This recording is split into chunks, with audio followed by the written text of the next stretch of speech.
Kamlesh ji, 5 SQR technique के कई steps आप हमें बता चुके हैं।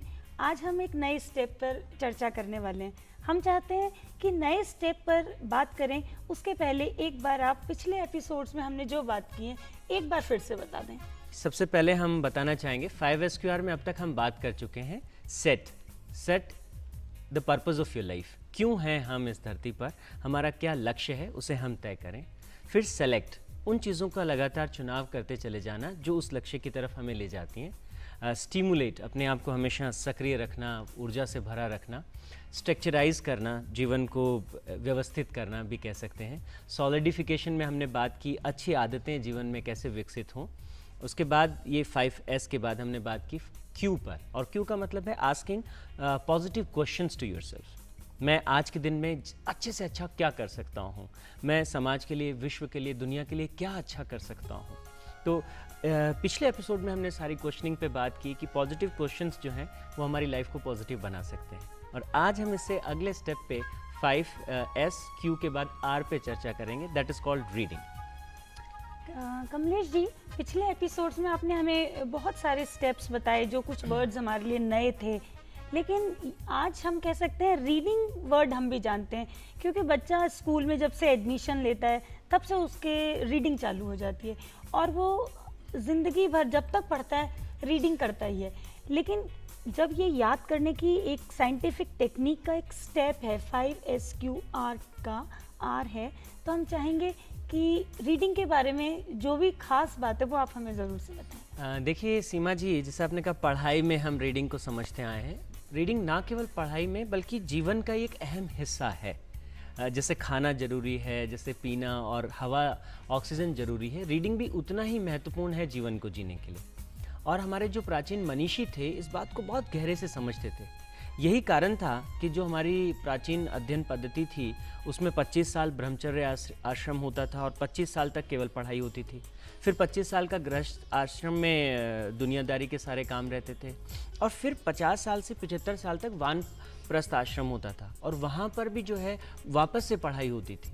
तो आप देखिएगा 100 वर्ष का जो जीवन होता था उसमें से 50 साल तो व्यक्ति केवल सीखने में लगा रहा है, ब्रह्मचर्य आश्रम में और वानप्रस्थ में। 50 ईयर्स मतलब half of the life is for reading, for learning, for all. तो ये बहुत ही महत्वपूर्ण डायमेंशन है हर चीज़ के लिए। ये आपने आज एक और हमें नई बात बताई कि रीडिंग, हम तो सोचते हैं रीडिंग मतलब पढ़ाई करना, कि हमने स्कूल में एडमिशन लिया और पढ़ाई चालू तो रीडिंग।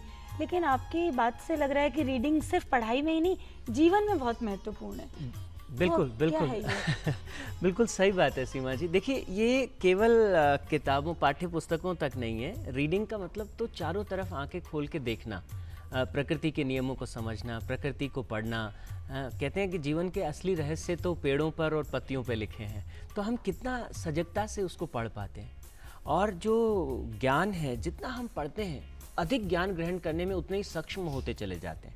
इस प्रोग्राम में जब अपनी मेमोरी को हम बढ़ाना चाहते हैं तो मैं सबसे कहना चाहूँगा, the more you will read the better you will become. जितना ज़्यादा आप पढ़ोगे उतने अधिक आप सक्षम हो जाओगे ज़्यादा नई सूचनाओं को ग्रहण करने के लिए।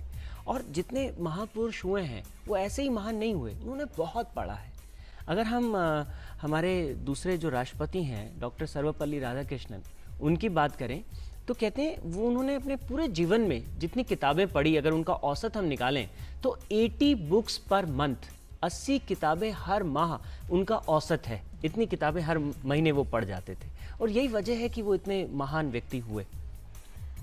ये आपने बताया राधा कृष्णन जी एक महीने में 80 किताबें पढ़ते थे। हमने भी ये सुना है कि विवेकानंद जी भी बहुत पढ़ते थे, और पढ़ते ही नहीं थे, एक बार पढ़ के किताब को वो एज इट इज़ याद भी कर लेते थे।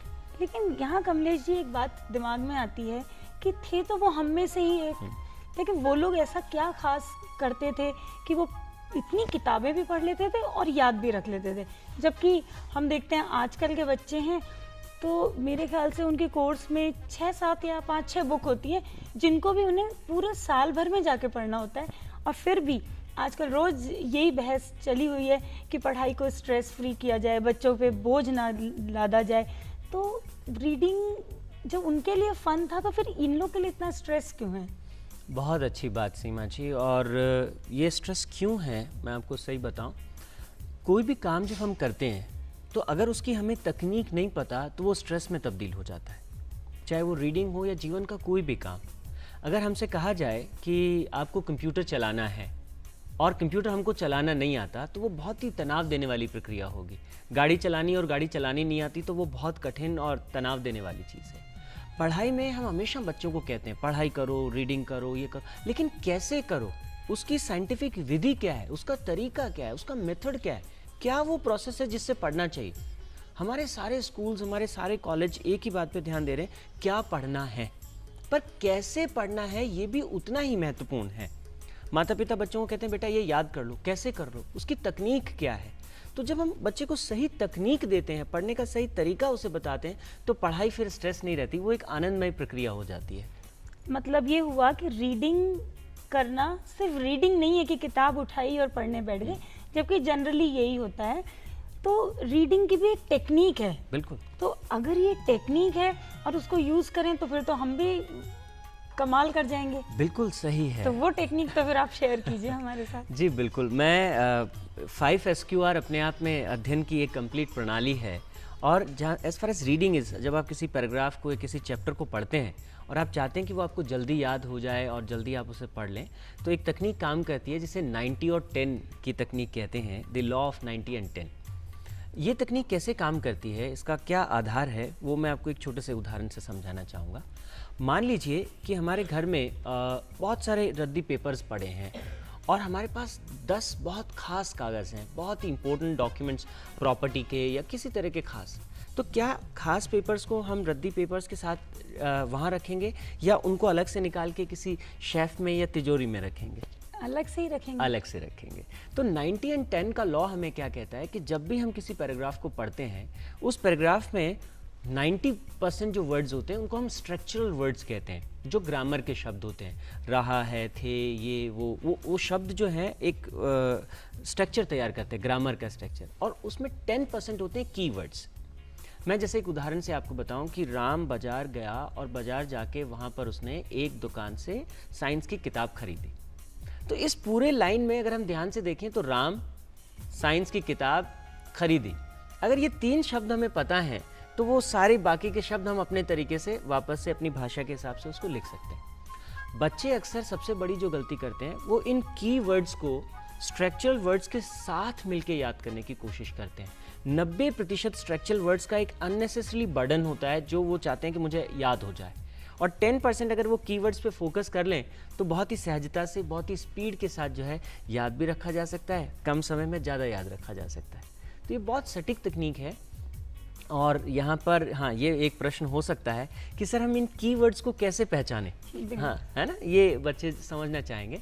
तो किसी भी पैराग्राफ के वो शब्द जो बताते हैं क्या है, कौन है, कब हुआ, कहाँ हुआ, कैसे हुआ, ऐसे प्रश्नों के उत्तर देने वाले जो शब्द होते हैं, या कई बार वो इटैलिक में होते हैं या कई बार बोल्ड शब्दों के तौर पे पैराग्राफ में दिखाई देते हैं, ऐसे शब्दों को कीवर्ड्स कहते हैं। तो जब भी आप किसी पैराग्राफ को, चैप्टर को पढ़ते हैं, इन शब्दों का खास ध्यान रखें, इनको ध्यान से पढ़ें, तो आप देखेंगे कि learning will become fun for you. और इनको अगर याद रख लेंगे तो फिर आप अपने तरीके से अपनी भाषा में उसे रिप्रेजेंट कर सकते हैं। The more you read, the better you become.